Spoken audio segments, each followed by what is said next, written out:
Ang Riverfront Garden Resort ay isa sa pinakapopular na pinupuntahan dito sa Maragondon, Cavite. Isa rin ang Riverfront sa may pinaka-highest na ratings pagdating sa Google.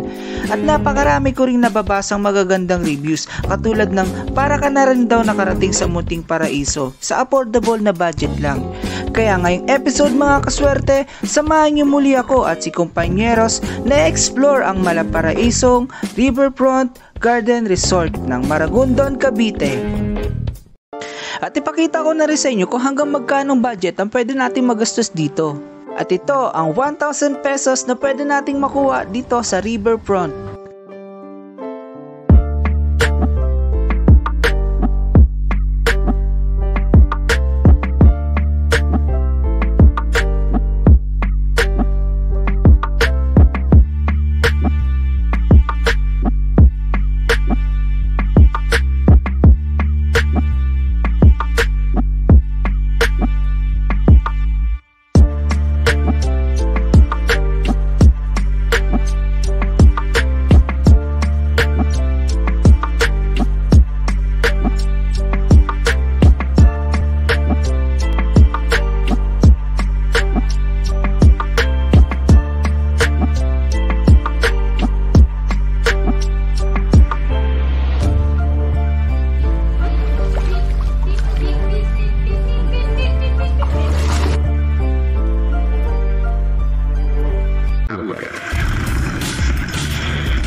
Maswerteng araw sa lahat ng mga nanonood at welcome back muli sa ating munting channel at isa na namang another travel adventure ang gagawin natin ngayong araw at ngayong episode ay pupuntahan natin ang isa sa pinakamay highest ratings pagdating sa Google Map, ang Riverfront Garden Resort sa Maragondon.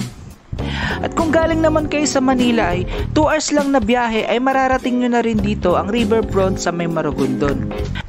At pag andito na tayo sa Maragondon ay dadaanan din natin ang bayan ng Ternate na marami din resort na pwede nating pagpilian. Magkakatabi lang sila, andyan ang Daloroy Beach Resort at andyan din malapit ang Bucana Beach Resort.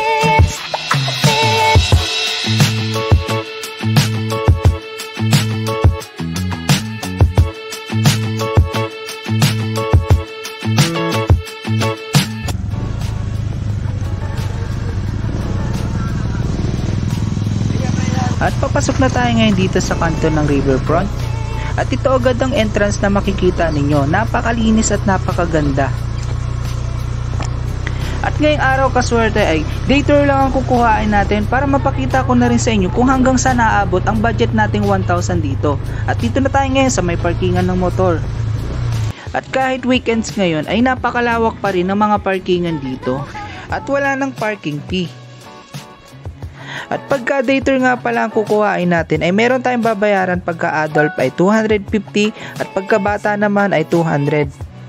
Dahil may binayaran tayong 250 ay meron pa tayong natitirang 750. Kaya tara, pasok na tayo.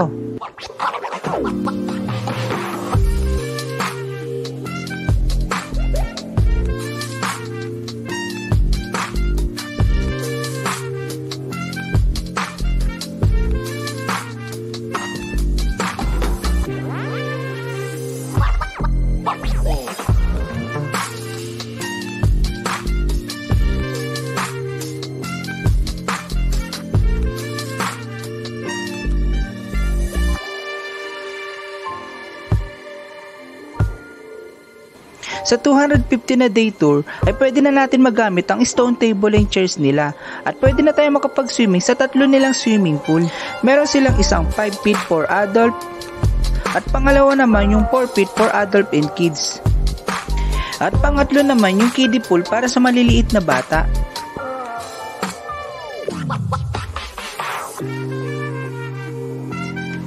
At ito yung sarili nilang dining area sa restaurant sa loob. At meron pang isa kung gusto nyo makita yung view ng river. At marami kayong pagpipilian na pagkain dito, mula sa breakfast, lunch at dinner. At kung meron naman kayong baong dala, ay meron lang kayong additional na corkage na babayaran sa halagang 450. At ito nga pala yung mga na-order namin. Pinihaw na bangus, ensaladang talong, raspberry picture at 3 kanin. At ang paborito kong chicken hot wings. At ang total ng lahat ng yan ay umabot ng 995.50 at almost 10% na additional. At dahil umabot halos ng 1,000 ang kinain namin, ay napagkasunduan namin na tig 500 na lang kami sa in-order namin. Kaya't ang 750 natin na balance ay ngayon ay 250 na lang. At meron pa pala tayong additional na 2 bottled water sa halagang 30 pesos. At samahan niyo muna ako mga kaswerte at tingnan natin yung mga available rooms nila pagka overnight. At meron silang available na glamping rooms with fan and aircon for 2 packs at 3 packs naman sa twin at deluxe room na may kasama ng mini pool at CR sa loob. Room rates nila sa cabin rooms at glamping rooms. At meron pa silang treehouse for 2 persons.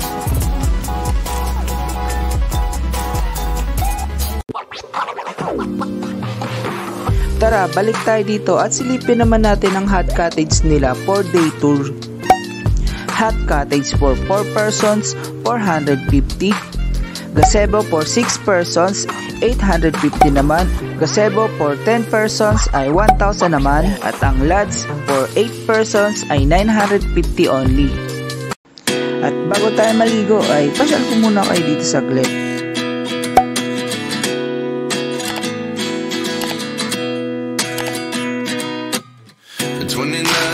Myself wondering what did happen to the last 10. I ran away with my life, fast forward, never turn back again. It's kind of funny that the more we pass time, the more we need to set the rewind. And 19 was the year I had to leave you, but now I'm seeing all the signs. Is this really happening? I can't believe it's true. I'm just as surprised as you. Is this really happening? I can't be too sure, but one day I'll be yours again.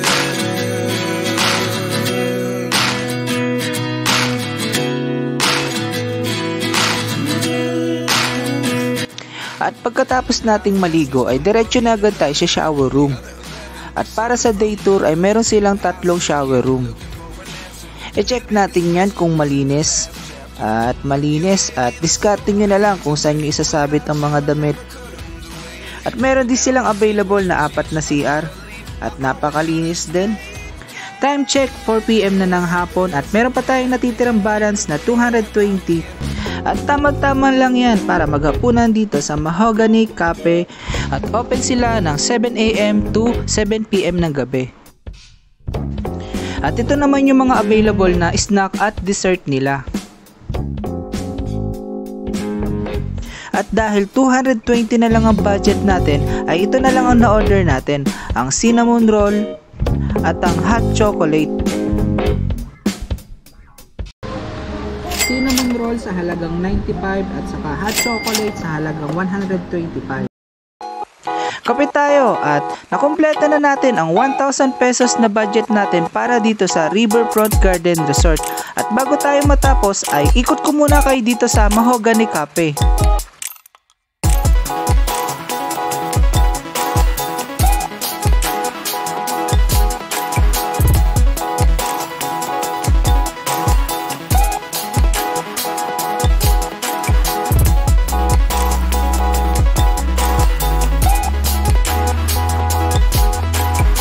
Kaya't hanggang dito na lang tayo mga kaswerte. Kung nagustuhan nyo tong video na to ay huwag nyo sanang kalimutan mag-like, subscribe, and i-hit ang notification button para ma-update ko kayo sa mga susunod pa nating gagawing video. Kaya thank you!